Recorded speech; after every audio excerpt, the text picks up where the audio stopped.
మీ అందమైన ప్రయాణం ప్రారంభించండి. 39 మీరు తల్లిదండ్రి అవ్వాలనే కలలను సాకారం చేయడానికి సహాయపడుతుంది. హలో అండి, నేను మీ doctor Anusha Reddy, fertility expert, 49 fertility centre, Warangal branch. ఈ రోజు మనం ఈ వీడియోలో న్యాచురల్ గా ప్రెగ్నెన్సీ ప్లాన్ చేసుకోవడానికి ఏ టైంలో కలిసి ఉంటే ఛాన్సెస్ ఎక్కువగా ఉంటాయి అన్న టాపిక్ గురించి మాట్లాడుకుందాం. యూజువల్ గా మీ పీరియడ్స్ రెగ్యులర్ గా ఉన్నాయా, ఇర్రెగ్యులర్ గా ఉన్నాయా గమనించుకోండి. రెగ్యులర్ సైకిల్స్ అంటే 28 to 32 డేస్ మధ్యలో మీకు పీరియడ్స్ ఉంది, రెగ్యులర్ గా ఆ టైంలోనే వస్తుంది అని అంటే పీరియడ్స్ వచ్చిన 10th డే నుంచి 20th డే రోజు డైలీ ఆర్ ఆల్టర్నేట్ డే కలిసి ఉండడానికి ట్రై చేయండి. ఎందుకు ఇలా ఈ డే స్పెసిఫిక్ గా చెప్తున్నాము అని అంటే యూజువల్ గా ఎవరికైనా పీరియడ్స్ వచ్చే కన్నా 14 days బిఫోర్ ఎగ్ అనేది ఓవులేట్ అవుతుందండి. సో మీది 28 days సైకిల్ అయితే 14 days బిఫోర్ ఓవులేట్ అవుతుంది. అంటే పీరియడ్స్ వచ్చాక 14 days కి ఓవులేట్ అవుతుంది. మీరు 30 days సైకిల్ అయితే పీరియడ్స్ వచ్చాక 16th డే ఓవులేట్ అవుతుంది. అదే 32 days సైకిల్ అయితే పీరియడ్స్ వచ్చాక 18th డే ఓవులేట్ అవుతుంది. సో ఈ ఎగ్ అనేది మన ఫీమేల్ ఒంట్లో 24 hours బతుకుతుంది. స్పర్మ్ అనేది ఫీమేల్ బాడీలో 2 to 3 days యాక్టివ్ గా ఉంటుందండి. సో ఎగ్ రిలీజ్ అయ్యే కన్నా 2 to 3 days ప్రయర్ నుంచి కలిసి ఉంటే బెస్ట్. కాకపోతే ఏ టైంలో ఎగ్ రిలీజ్ అవుతుంది అని తెలుసుకోవడం చాలా ఇబ్బంది, ఎగ్జాక్ట్ టైం అనేది ఇబ్బంది. కాబట్టి యూజువల్ గా పీరియడ్ వచ్చిన 8th డే నుంచి 20th డే మనకి ఆల్టర్నేట్ డేస్ కలిసి ఉండమని చెప్తాం. యూజువల్ గా డైలీ కలిసి ఉంటే ఏమైనా ప్రాబ్లం ఉంటుందా అంటే ప్రాబ్లం అయితే ఏమీ ఉండదు, కానీ డైలీ కలిసి ఉండమని చెప్తే చాలా మందికి యాంగ్జైటీ ఇష్యూస్ ఉంటుంది. కాబట్టి పర్టికులర్ డే ఇదే రోజు కలిసి ఉండండి అంటే యాంగ్జైటీ ఇష్యూస్ ఉండి అప్పుడప్పుడు కలవలేకపోతుంటారు. కాబట్టి యూజువల్ గా 8th డే నుంచి 20th డే మటుకి ఆల్టర్నేట్ డేస్ కలిసి ఉండమని, డైలీ ఆర్ ఆల్టర్నేట్ డేస్ కలిసి ఉండమని చెప్తుంటామండి. This is the best time.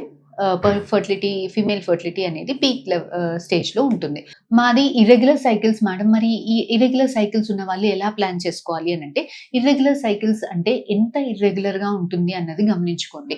Usual గా ఇర్రెగ్యులర్ సైకిల్స్ వాళ్ళకి పీసీఓడి ఉండేదానికి ఛాన్సెస్ ఎక్కువగా ఉంటుందండి. లేట్ సైకిల్స్ లో అంటే పీరియడ్స్ ప్రతి 30 days కి 30 days కి కాకుండా 45 days, 60 days, 90 days కి ఒకసారి వస్తుంది అంటే యూజువల్ గా వీళ్ళలో యానోవ్యులేటరీ సైకిల్స్ అంటే ఎగ్ అనేది రిలీజ్ అవ్వట్లేదు, పీసీఓడి ప్రాబ్లం ఉండేదానికి ఛాన్సెస్ ఎక్కువగా ఉంటుంది. సో వీళ్ళలో ఎగ్ గ్రోత్ అనేది స్లోగా ఉంటుంది. అప్పుడప్పుడు ఎగ్ రిలీజ్ అవుతుంది, అప్పుడప్పుడు ఎగ్ రిలీజ్ అవ్వక పీరియడ్స్ రావడానికి, ప్రెగ్నెన్సీ రావడానికి ప్రాబ్లం ఉంటుంది. ఇలాంటి వాళ్ళు ఫస్ట్ అసలు స్కానింగ్ చేసుకొని వాళ్ళ ఎగ్ అనేది అసలు పెరుగుతుందా, ఫాలికల్ పెరుగుతుందా, టైంకి ఓవులేట్ అవుతుందా లేదా ఒకసారి గమనించుకోవాల్సింది ఉంటుందండి.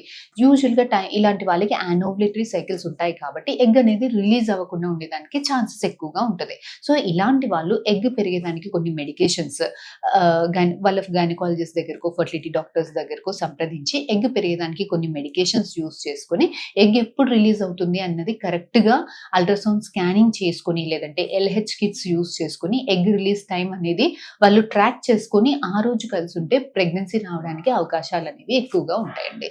సో ఇది రెగ్యులర్ సైకిల్స్ వాళ్ళకి, ఇర్రెగ్యులర్ సైకిల్స్ వాళ్ళకి ప్రెగ్నెన్సీ ఎలా ప్లాన్ చేసుకోవాలి, ఏ టైంలో కలిసి ఉంటే ఛాన్సెస్ ఎక్కువగా ఉంటాయి. కొంతమంది అడుగుతారు, మాకేమైనా హింట్ ఉంటుందా మేడం ఓవులేషన్ టైం న్యాచురల్ గా తెలుసుకోవడానికి ఏదైనా హింట్ ఉంటుందా అంటే యూజువల్ గా ఓవులేషన్ టైం అప్పుడు సర్వైకల్ మ్యూకస్ వైట్ డిశ్చార్జ్ అనేది కొంచెం ఎక్కువగా జిగటగా, ఎక్కువగా ఎగ్ వైట్ ఎలా అయితే ఉంటుందో అలా ఉంటుందండి. సో అలాంటి టైంలో కలిసి ఉంటే ప్రెగ్నెన్సీ వచ్చేదానికి స్కోప్ ఎక్కువగా ఉంటుంది. యూజువల్ గా ఓవులేషన్ తర్వాత ఆ మ్యూకస్, సర్వైకల్ మ్యూకస్ అనేది చాలా థిక్ గా అయిపోతుంది. So that is the time when you realise that egg ovulate అయిపోయింది అనేసి.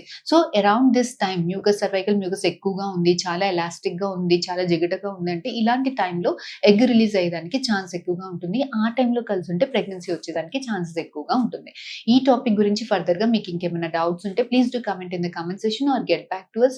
We will definitely help you అండి. Thank you.